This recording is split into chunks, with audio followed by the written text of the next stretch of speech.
All right, this is episode 1, Camera Basics for WhatsApp Media Shooting Real Estate Videography.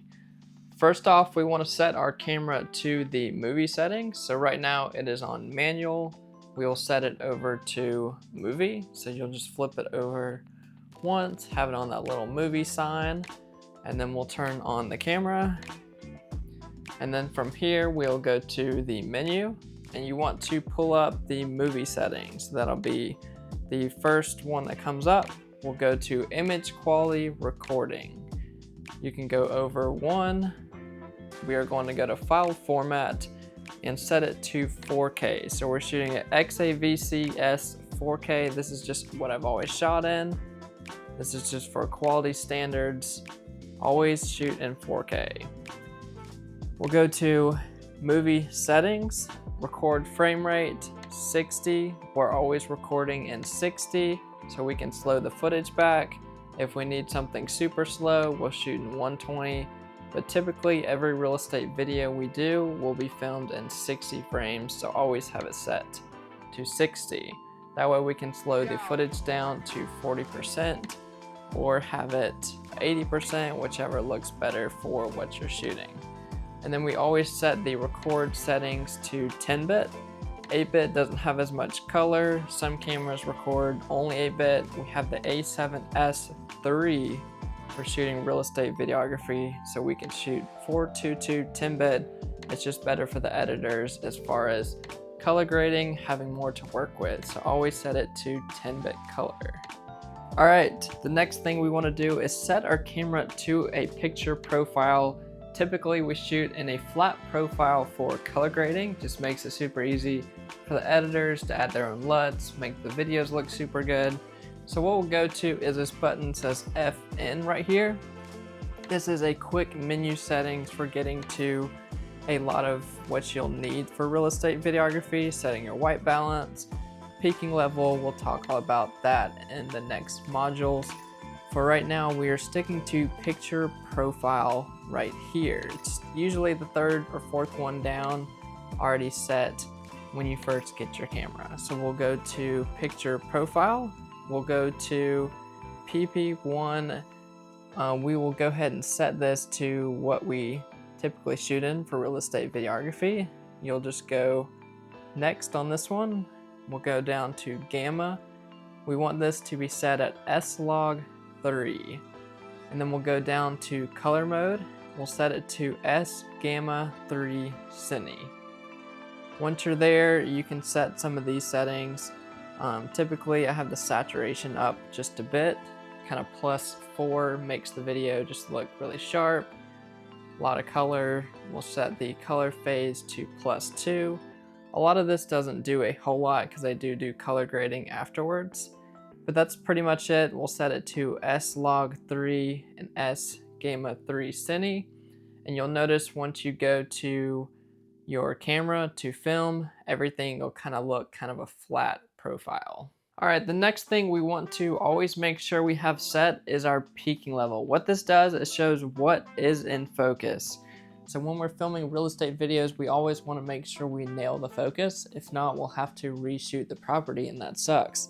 This is something I learned shooting multiple homes and realized half my videos were not in focus, and we do not want to have to reshoot any properties.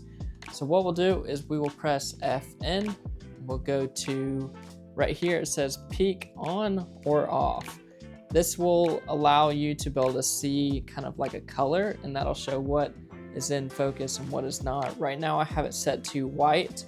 You can either do it white or red depending on what's easier to see. I have it on white because red tends to kind of just, it's hard to see what you're actually filming. So white, like you can see it, but it's not too much to where it's like covering up the screen and you're not able to actually see what you're filming, especially during the daytime and it's pretty sunny out. So we'll have peaking on. You'll need to press FN again.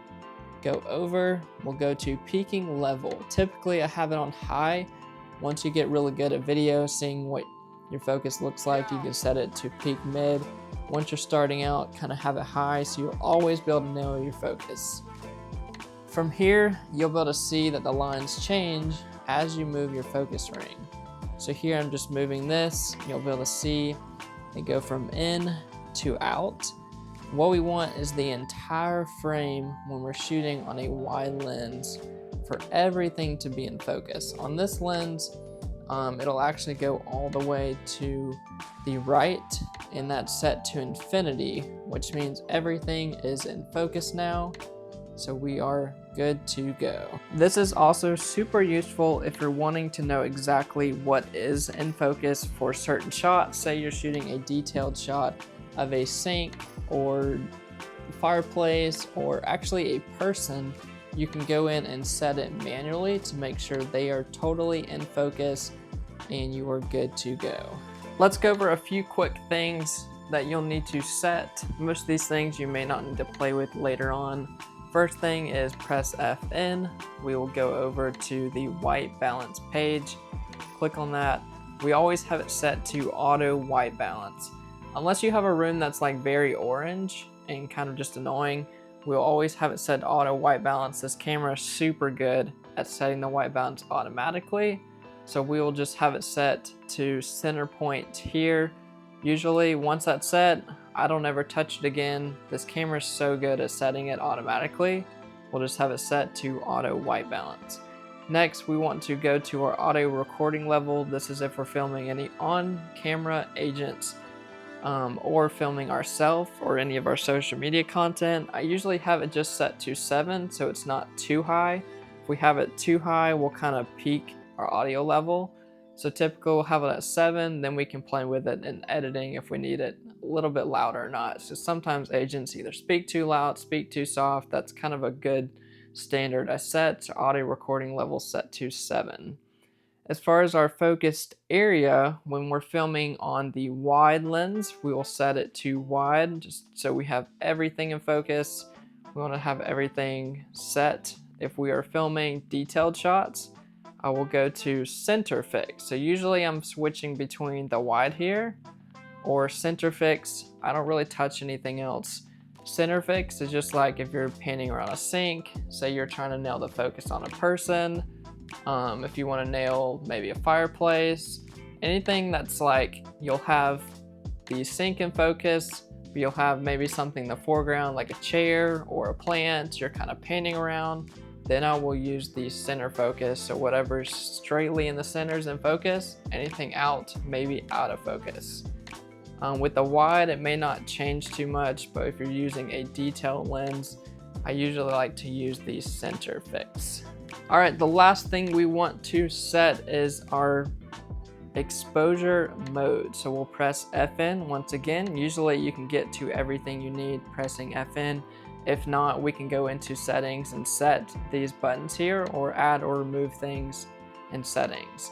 So here at the very right bottom corner, we'll click on manual mode and we'll set to manual exposure. So we'll always have it set to manual exposure. That means we can set the ISO, aperture, and shutter speed manually without it changing. So like if you're filming with a GoPro or any kind of action camera, usually they're set to kind of like an auto mode, but we want to be in manual so we can set our settings, ISO, everything manually so we know exactly what our video is going to look like as far as our exposure.